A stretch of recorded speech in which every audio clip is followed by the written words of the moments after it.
বৃদ্ধ দম্পতি মা বাবা 58 বছরের দম্পতিকে আইভিএফ বেবি নেওয়ার অনুমতি। আইভিএফ বেবির অনুমতি বিচারপতি অমৃতা সিনহার। দম্পতিকে সহযোগিতার নির্দেশ স্বাস্থ্য দপ্তরের। বেশি বয়সের দম্পতিকে আইভিএফ এর অনুমতি দেয় না স্বাস্থ্য মন্ত্রক। আইভিএফ সংস্থাকে অনুমতি দেয় না কেন্দ্রীয় স্বাস্থ্য মন্ত্রক। স্বামীর 55 ও স্ত্রীর 50 বছর পর্যন্ত আইভিএফ বেবি নেওয়ার অনুমতি মন্ত্রকের। ঠিক কোন শর্তে অনুমতি, আসুন আমরা জানার চেষ্টা করি। অর্ণব হাজরা প্রতিনিধি রয়েছেন সঙ্গে। অর্ণব,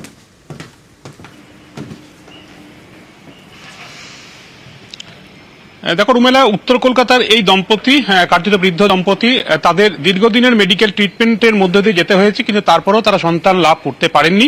তাই শেষমেশ তারা সিদ্ধান্ত নেন বিজ্ঞানের যে সুযোগ সুবিধা রয়েছে অর্থাৎ কৃত্রিম প্রজনন তারা নিতে চান এবং আইভিএফ এর মাধ্যমে টেস্ট টিউব বেবির মাধ্যমেই তারা সন্তান ধারণ করতে চান। কিন্তু এক্ষেত্রে কেন্দ্রীয় একটি আইন যা সর্বশেষ এসছে আমাদের দেশে 2021 সালে, যা ইতিমধ্যে কৃত্রিম প্রজনন সংস্থাগুলি অর্থাৎ যারা আইভিএফ সেন্টার হিসেবে বিভিন্ন জায়গায় গজিয়ে উঠছে, কাজ করছে, তাদের জন্য প্রযোজ্য।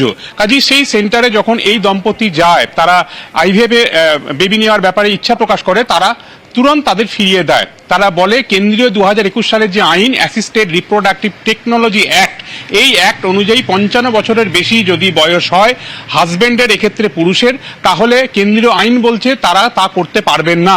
এবং সংশ্লিষ্ট রাজ্যের যে স্বাস্থ্য দপ্তরের কর্তৃপক্ষ রয়েছে তারাও কিন্তু কোনো অনুমতি দেবে না এক্ষেত্রে প্রয়োজনীয় সাহায্যের। শেষমেশ তাই তারা কলকাতা হাইকোর্টের দ্বারস্থ হন। সব দিক বিবেচনা করার পর বিচারপতি অমৃতা সিনহা এই জায়গাটা উন্মোচন করলেন বা খোলা রেখে দিলেন।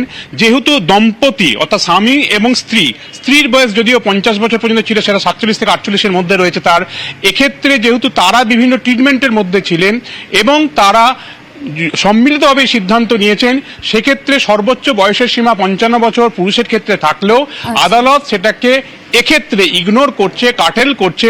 58 বছরের এই পুরুষ বা এক্ষেত্রে হাজব্যান্ড, সম্ভাব্য বাবা যিনি, তার অনুমতি দিচ্ছে, তাকে সবুজ সংকেত দিচ্ছে এবং রাজ্যকে বলছে প্রয়োজনীয় তাদের যে দপ্তর রয়েছে স্বাস্থ্য দপ্তরের, তারা যেন সাহায্য করে দম্পতিকে। এবং এই নির্দেশে কার্যত আগামী দিনে যারা দম্পতি রয়েছেন, এই দম্পতির মধ্যে কোনো একটা যুগলের কেউ একজন, পুরুষ বা স্ত্রী, কারোর যদি বয়সের ঊর্ধ্বসীমা পেরিয়ে যায়, সেক্ষেত্রে অর্থাৎ স্ত্রীর 50 বছরের বেশি বা পুরুষের 55 বছরের বেশি যদি হয়ে যায়, সেক্ষেত্রে একটা নতুন দিগন্ত তৈরি করে দিলেন বিচারপতি অমৃতা সিনহা। এক্ষেত্রে তারা কিন্তু আইভিএফ সুবিধা নিয়ে টেস্ট টিউবের মাধ্যমে তারা সন্তান ধারণের দিকে এগোতে পারেন। দম্পতি তারা সন্তান নিতে পারেন আইভিএফ পদ্ধতিতে।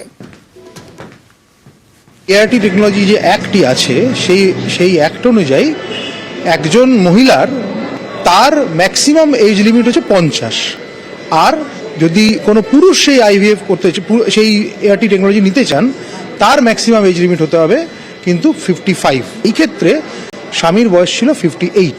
সেই আবেদনের ভিত্তিতে মামলাটির শুনানি হয়েছে। এখন অর্ডার দিয়েছেন যে দম্পতি কিন্তু আইভিএফ ট্রিটমেন্টটা অ্যাভেল করতে পারেন। কারণ দর্শানো হয়েছে সেটা হচ্ছে একাকী তারা আবেদনটি করেননি, তারা একজন দম্পতি হিসেবে আবেদন করেছেন।